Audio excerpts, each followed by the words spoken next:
Welcome to Gnanaprasanna ambassador channel. శత్రుత్వాన్ని నిర్మూలించే భాస్కర యోగాన్ని ఈ వీడియో ద్వారా తెలుసుకుందాము. జీవితంలో అభివృద్ధి సాధించడానికి ఉపయోగపడే అనేక ఉభయయోగాలను గురించి మన ఛానల్లో తెలుసుకుంటూ వచ్చాము. అందులోని ఒక ఉభయయోగమే ఈ భాస్కర యోగం. ముఖ్యంగా రవిని భాస్కరుడు అంటారు. ఇది రవి వల్ల ఏర్పడే యోగం. ఒక జాతకాన్ని చూపించుకోవడానికి వచ్చినప్పుడు చాలామంది అడిగే ప్రశ్న, గొడవలు, అప్పులు, కోర్టు కేసులు, శత్రువులతో బాధపడుతున్నాము అంటుంటారు. అటువంటి బాధల నుండి విజయం సాధింపజేసే యోగం భాస్కర యోగం. కాబట్టి భాస్కర యోగం ఉన్నవారికి శత్రుత్వం నశిస్తుంది. ఏ విషయంలోనైనా విజయం సాధించగల తెలివితేటలను కలిగి ఉంటారు. ఈ భాస్కర యోగానికి గ్రహ వ్యవస్థ ఎలా ఉండాలి అనేది ఇప్పుడు తెలుసుకుందాము.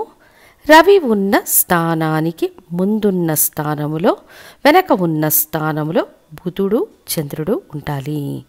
ఉదాహరణకు రవి ఉన్న స్థానానికి ముందు స్థానంలో బుధుడు, వెనుక ఉన్న స్థానంలో చంద్రుడు ఉండాలనేది మొదటి విధి. సింహంలో రవి ఉన్నారు అంటే కర్కాటకంలో చంద్రుడు, కన్యలో బుధుడు ఉండాలి అనేది మొదటి విధి. తర్వాత ఈ చంద్రునికి కేంద్రంలోనో త్రికోణంలోనో గురువు ఉండాలి. ముందు చెప్పిన ఉదాహరణనే తీసుకుందాము. సింహంలో రవి, కర్కాటకంలో చంద్రుడు, కన్యలో బుధుడు, ఈ ముగ్గురు పవర్లో ఉన్నారు. ఇది ఒక ప్లస్ పాయింట్. ఇప్పుడు చంద్రునికి కేంద్ర స్థానాలని పేర్కొనబడే తులలోనో, మకరంలోనో, మేషంలోనో గురు భగవానుడు ఉండాలి, లేదా వృశ్చికంలోనో మీనంలోనో ఉండాలి. ఇది పూర్తిగా మొదటి తరహా భాస్కర యోగంగా పనిచేస్తుంది. ఇంకొక ఉదాహరణ కూడా చూద్దాము.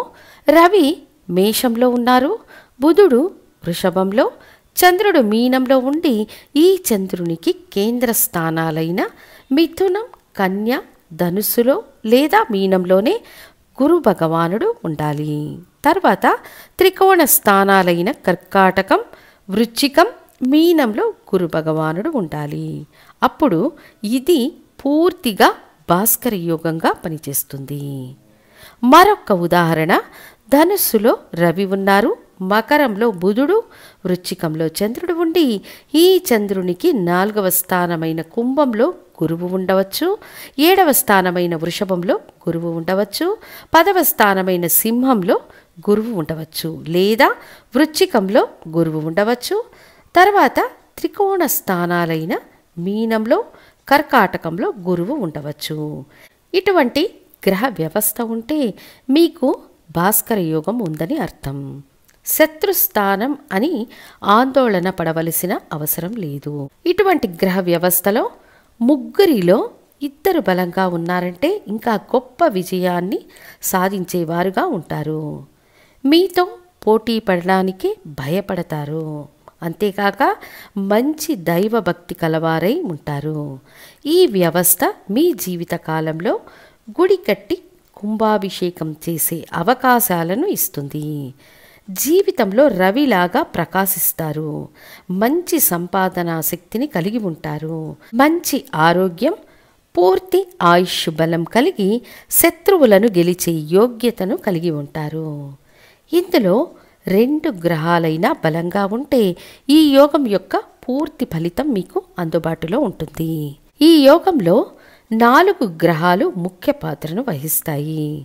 రవి, చంద్ర, బుధులు మరియు గురు భగవానుడు కరెక్ట్గా అమరి ఉంటే ఈ యోగం యొక్క పూర్తి ఫలితం దొరుకుతుంది అనడంలో సందేహం లేదు. ప్రకాశవంతమైన జీవితం, నాయకత్వ జీవితం, అధికార బాధ్యతలు, అన్ని పోటీలలో గెలుపును సాధించడం, ఆరోగ్యమైన జీవితం, శత్రువులు లేని జీవితం, ఇదే ఈ యోగం యొక్క సారాంశం. మళ్ళీ ఇంకొకసారి ఈ భాస్కర యోగం యొక్క గ్రహ వ్యవస్థను గురించి వివరిస్తాను, నోట్ చేసుకోండి. రవి ఉన్న స్థానం, ఉదాహరణకు రవి తులలో ఉన్నారు అంటే వృశ్చికంలో బుధుడు, కన్యలో చంద్రుడు ఉండడం అవశ్యం. తర్వాత చంద్ర కేంద్రం లేదా చంద్ర త్రికోణాలలో గురు భగవానుడు ఉండాలి. ఈ 4 గ్రహాలలో అట్లీస్ట్ 2 గ్రహాలైనా బలంగా ఉండాలి. ఇక ఒక గ్రహం బలాన్ని ఎలా పొందుతుంది? తన స్వంత రాశిలో ఉన్నప్పుడు, మూల త్రికోణ రాశిలో ఉన్నప్పుడు, ఉచ్చ స్థానంలో ఉన్నప్పుడు, దిగ్బలంలో ఉన్నప్పుడు బలాన్ని పొందుతుంది. కాబట్టి 2 గ్రహాలైనా బలంగా ఉంటే గొప్ప విజయాన్ని జాతకుడు సాధిస్తాడు. ఒకవేళ 4 గ్రహాలు కూడా బలంగా ఉన్నాయంటే లగ్నాధిపతి బలాన్ని, జరిగే దశాభుక్తుల బలాన్ని పెద్దగా లెక్కించవలసిన అవసరం లేదు. గొప్ప పవర్ఫుల్ యోగంగా ఇది పనిచేస్తుంది.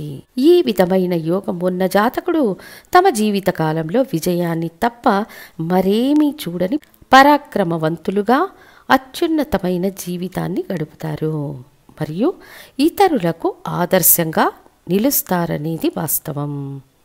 ఈ యోగంలో ఉన్న ఇంకొక సూక్ష్మం ఏమిటి అంటే శత్రుత్వం వీళ్లకు ఎప్పటికీ రాదు. వచ్చినా గెలిచే తెలివి, నేర్పు వారికి సహజంగానే వస్తుంది. ఈ యోగం యొక్క రహస్యమే శత్రుత్వాన్ని జయించడం.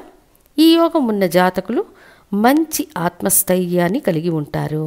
మీ జాతకంలో భాస్కర యోగం ఉంటే వీలైనంత వరకు సూర్య నమస్కారం చేయడం, సూర్య గాయత్రి మంత్రాన్ని పఠించడం ద్వారా జీవితంలో మంచి శిఖరాలను చేరుకుంటారని తెలియజేస్తూ మళ్ళీ ఇంకొక ముఖ్య వీడియోతో మళ్ళీ మీ ముందుంటాను. ధన్యవాదాలు.